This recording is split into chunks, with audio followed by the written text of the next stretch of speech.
स्वागत है मेरे चैनल में सभी शिव भक्तों का। बोलो हर हर हर महादेव। पाप हर, कष्ट हर, संकष्ट हर, कर सभी समस्याओं का हल। ऐसे शंकर भगवान को बारंबार प्रणाम है। आइए सभी देवी देवताओं का आवाहन करें, फिर शिव पुराण में प्रवेश करेंगे। गजाननं भूतगणाधिसेवितं कल्पितजम्बुफलचारुभक्षणं उमासुतं शोकविनाशकारकं नमामि विघ्नेश्वरपादपङ्कजं। नीलाम्बुश्यामलकोमलाङ्गं सीतासमारोपितवां भागं पाणो महासायकचारुचापं नमामि रामं रघुवंशनाथं।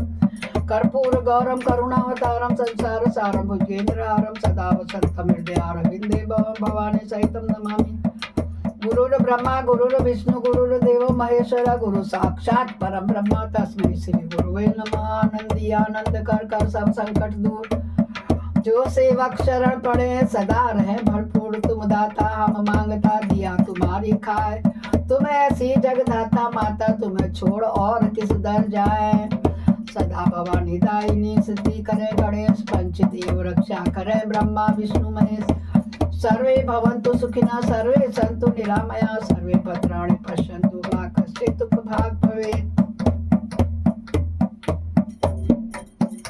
हम कथा सुनाते हैं भक्तों, हम कथा सुनाते हैं तुमको। किसकी? शिव की, भोलेनाथ की, निर्गुण निराकार, कालों के काल महाकाल की। जिसे श्रवण कर मिट जाती है ओ,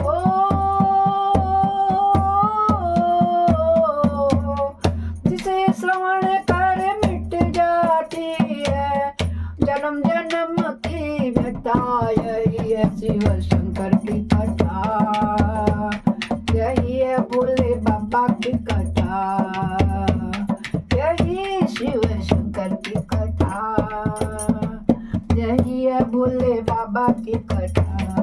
ओम नमः शिवाय, ओम नमः शिवाय, ओम नमः शिवाय, ओम नमः शिवाय, ओम नमः शिवाय, ओम नमः शिवाय, नमः शिवाय, ओम नमः शिवाय, ओम नमः शिवाय, ओम नमः शिवाय, ओम नमः शिवाय, ओम नमः शिवाय। हर हर महादेव, हर हर महादेव। भक्तों, कल हमने आप लोगों को कथा में सुनाया था, देखा था आपने, सुना था आपने, ध्यान दिया होगा आपने कि कैसे ब्रह्मा विष्णु और रुद्र का प्रादुर्भाव हुआ था। आज हम बताएंगे आपको शिव संबंधी तत्व ज्ञान का वर्णन, उसकी महिमा, कोटि रुद्र संहिता का क्या महत्व है और उसका संपूर्ण बताएंगे। आज हम कोटि रुद्र संहिता को पूर्ण कर देंगे, मगर से बताएंगे कि शिव संबंधी ये तत्व ज्ञान जो हमने वर्णन किया है उसकी क्या महिमा है, उसका महत्व और उसका सब उपसंहार माने निचोड़ सुनाऊंगी। सूत जी कहते हैं, हे ऋषियों, मैंने शिव ज्ञान से जैसा सुना है उसे बता रहा हूँ, तुम सब लोग सुनो। वह अत्यंत गुह्य और परम मोक्ष स्वरूप है।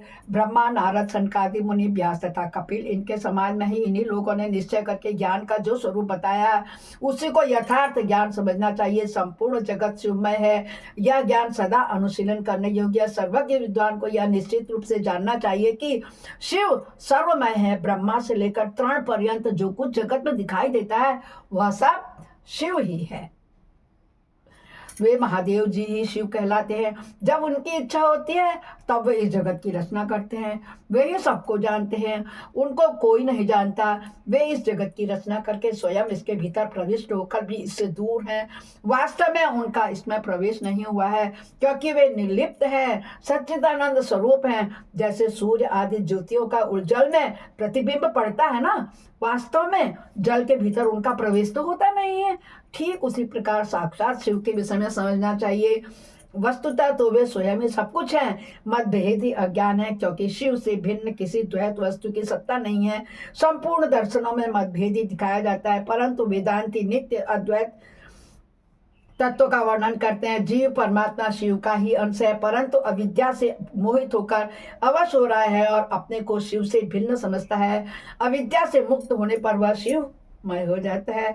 शिव सबको व्याप्त करके स्थित और संपूर्ण जंतुओं में व्यापक है। बोलो शिव शंकर भगवान की जय होवे। वे जड़ चेतन सबके ईश्वर होकर स्वयं ही सबका कल्याण करते हैं। जो विद्वान पुरुष वेदांत मार्ग का आश्रय ले उनके साक्षात्कार के लिए साधना करता है, उसे वह साक्षात्कार रूप फल अवश्य प्राप्त होता है। व्यापक अग्नि तत्व प्रत्येक काष्ठ में स्थित है, परंतु जो उस काष्ठ का मंथन करता है वही असंदिग्ध रूप से अग्नि को प्रकट करके देखता है। उसी तरह जो बुद्धिमान यहाँ भक्ति आदि साधनों का अनुष्ठान करता है उसे अवश्य शिव का दर्शन प्राप्त होता है, इसमें संशय नहीं है। सर्वत्र केवल शिव है, शिव है, शिव है, दूसरी कोई वस्तु है ही नहीं। वे शिव भ्रम से सदा ही नाना रूपों में भ्रमित होते रहते हैं, भ्रासित होते रहते हैं। जैसे समुद्र, मिट्टी और सुवर्ण ये उपाधि भेद से नाना तत्व को प्राप्त होते हैं, उसी प्रकार भगवान शंकर भी उपाधियों से ही अनेक रूपों में भासते हैं। कार्य और कारण में अनेक रूपों में वास्तविक भेद नहीं होता है, केवल भ्रम से भरी हुई बुद्धि के द्वारा ही उसमें भेद की प्रतीति होती है। भ्रम दूर होते ही भेद बुद्धि का भी नाश हो जाता है। जब बीज से अंकुर उत्पन्न होता है ना, तब वह नाना तत्व को प्रकट करता है, फिर अंत में वह बीज रूप में ही स्थित होता है और अंकुर उसका क्या होता है, नष्ट हो जाता है। तब वह नाना तत्व को प्रकट करता है, फिर अंत में वह बीज रूप में ही स्थित होता है और अंकुर नष्ट हो जाता है। ज्ञानी बीज रूप में ही स्थित है और नाना प्रकार के विकार अंकुर रूप है। उन विकार स्वरूप अंकुरों की निवृत्ति हो जाने पर पुरुष फिर से ज्ञानी रूप में ही स्थित होता है। इसमें अन्यथा विचार नहीं करना चाहिए। सब कुछ शिव है और शिव ही सब कुछ है। शिव तथा संपूर्ण जगत में कोई भेद नहीं है, फिर क्यों कोई अनेकता देखता है? ये हमारे लिए है। क्यों नहीं एकता ढूंढता है कि सब, चाहे कुछ भी कहो, आप राम कहो, कृष्ण कहो, रुद्र कहो, सब शिव है, फिर क्यों अनेकता ढूंढता है? पता है जब शिव है। जैसे एक ही सूर्य नामक ज्योति जल आदि उपाधियों में विशेष रूप से नाना प्रकार की दिखाई देती है, उसी प्रकार शिव भी है। जैसे आकाश सर्वत्र व्यापक होकर भी स्पर्श आदि बंधन में नहीं आता, उसी प्रकार व्यापक शिव भी कहीं नहीं बंधते हैं। अहंकार से युक्त होने के कारण शिव का अंश जीव कहलाता है। उस अहंकार से मुक्त होने पर वह साक्षात शिव ही है। कर्मों के भोग में लिप्त होने के कारण जीव तुच्छ है और निर्लिप्त होने के कारण शिव महान है। जैसे एक ही सुवर्ण आदि चांदी आदि से मिल जाने पर कम कीमत का हो जाता है, उसी प्रकार अहंकार युक्त जीव अपना महत्व खो बैठता है। जैसे क्षार आदि से शुद्ध किया हुआ उत्तम सुवर्ण आदि पूर्व बहुमूल्य हो जाता है, उसी प्रकार संस्कार विशेष से शुद्ध होकर जीव भी शुद्ध हो जाता है। पहले सदगुरु को पाकर भक्ति भाव से युक्त हो शिव बुद्धि से उनका पूजन और स्मरण आदि करना चाहिए। गुरु में शिव बुद्धि करने से सारे पाप आदि मल से शरीर हो जाते हैं, निकल जाते हैं। उस समय अज्ञान नष्ट हो जाता है और मनुष्य ज्ञानवान हो जाता है। उस अवस्था में अहंकार मुक्त निर्मल बुद्धि वाला जीव भगवान शंकर के प्रसाद से पुनः शिव रूप हो जाता है। जैसे दर्पण में अपना रूप दिखाई देता है, उसी तरह उसे सर्वत्र शंभु का साक्षात्कार होने लगता है। बोलो शंकर भगवान की जय होवे। वही जीवन मुक्त कहलाता है। शरीर गिर जाने पर वह जीवन मुक्त ज्ञानी शिव में मिल जाता है। शरीर प्रारब्ध के अधीन है, जो उस देह के अभिमान से रहित है उसे ज्ञानी माना गया है। जो शुभ वस्तु को पाकर हर्ष से खिल नहीं उठता है, अशुभ को पाकर क्रोध या शोक नहीं करता है, सुख दुख आदि सभी द्वंद्वों में समभाव रखता है, वह ज्ञानवान कहलाता है। आत्मचिंतन से तथा तत्व के विवेक से ऐसा प्रयत्न करना चाहिए कि शरीर से अपने पृथकता का बोध हो जाए।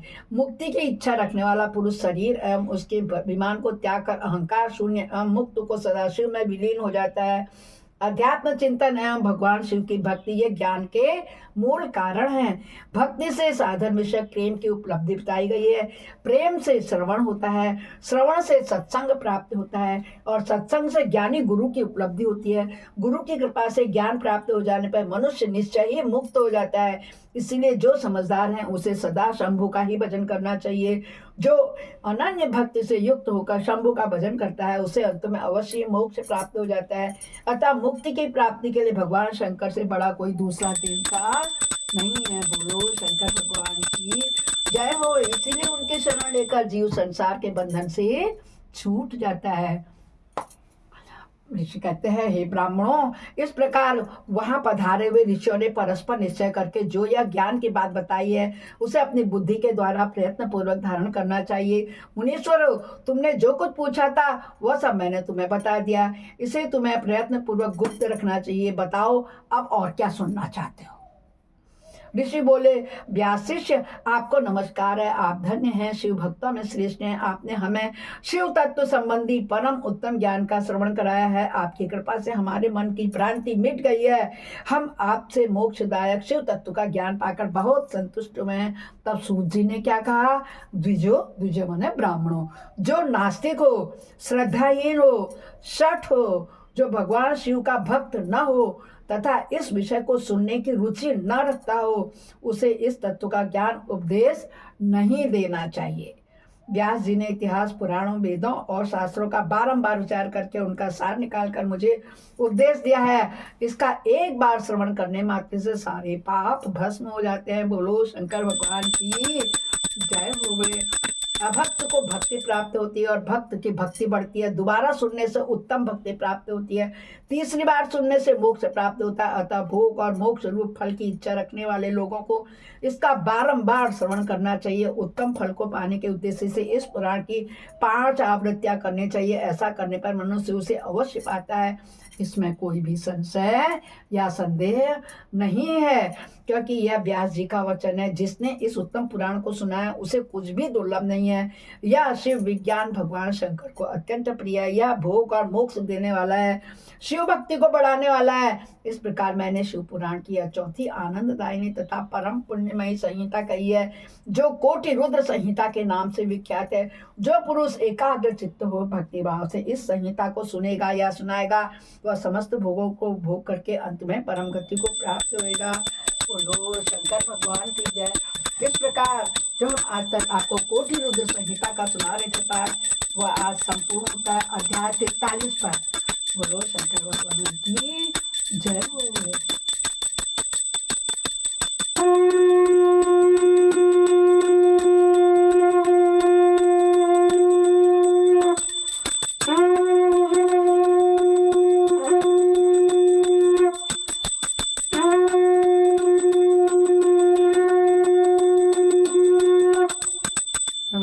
नमः शिवाय ओम, नमः शिवाय ओम, नमः शिवाय ओम, नमः शिवाय ओम, नमः शिवाय ओम, नमः शिवाय ओम, नमः शिवाय ओम, नमः शिवाय ओम, नमः शिवाय ओम, नमः शिवाय ओम, नमः शिवाय।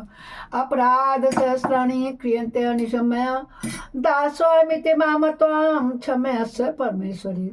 आवाहनं न जानामि विसर्जनं पूजां च न जानामि क्षम्यतां परमेश्वर। मंत्रहीनं क्रियाहीनं भक्तिहीनं सुरेश्वर, यद पूजितं मया देवी परिपूर्णं तदत्स में। हे शंकर भगवान आपकी जय हो। हे अब तो इस प्रकार आज हमारा कोटि रुद्र संहिता पूर्ण हुआ है। अब कल से हम पढ़ेंगे उमा संहिता। क्या पढ़ेंगे? उमा संहिता। तब तक के लिए हर हर हर महादेव।